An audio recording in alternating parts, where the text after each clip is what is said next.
Bonjour à tous. Avant de saisir les périodes d'arrêt maladie et donc de demande de remboursement, nous vous invitons à vous connecter à l'application Agir pour vérifier les données qui concernent votre collectivité et vos agents. Pour cela, vous passez par le site internet du centre de gestion et arrivez sur la plateforme Agir. Vous indiquez votre nom d'utilisateur et votre mot de passe et vous rentrez donc dans votre espace collectivité.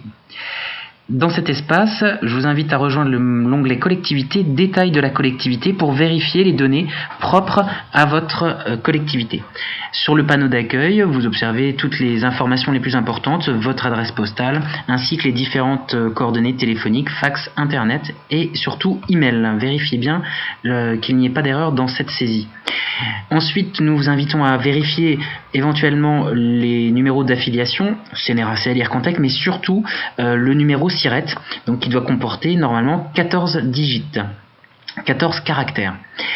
Éventuellement, si il y a eu des changements récemment, dans les informations complémentaires, vérifiez également les heures d'ouverture de la collectivité, de la mairie, de manière à ce qu'on puisse vous contacter le plus rapidement possible et le plus efficacement possible.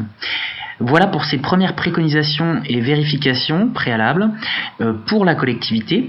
Ensuite, nous vous invitons, en tout cas pour les agents qui font l'objet d'arrêt maladie, à vérifier les données propres aux agents qui sont absents. Par exemple, Emmanuel Poirot, dans notre exemple, vérifiez bien surtout son identité et son adresse postale en particulier, ainsi que son numéro de sécurité sociale.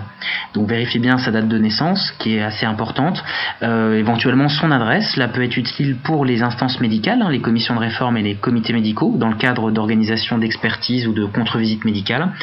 Et surtout, donc, ce fameux numéro de sécurité sociale qui doit être bien saisi, puisque si il est absent ou mal saisi, la saisie de l'arrêt maladie et des demandes de remboursement sera bloquée. Dernière vérification, il s'agit de saisir ou de vérifier les éléments relatifs aux événements familiaux et aux enfants de l'agent. Le cas échéant, en effet, la présence d'enfants est susceptible de provoquer de droit le versement d'un supplément familial de traitement.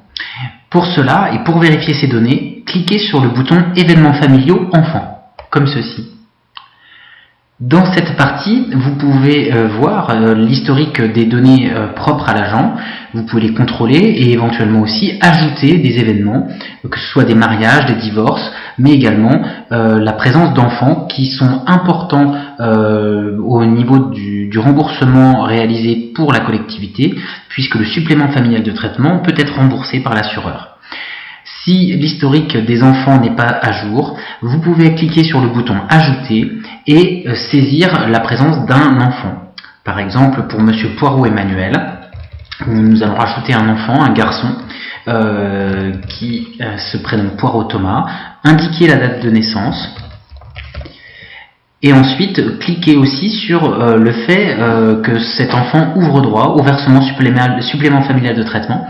En effet, si votre conjoint est également fonctionnaire et qu'il touche un supplément familial de traitement, vous ne pouvez pas cumuler deux suppléments familiaux de traitement pour le même enfant.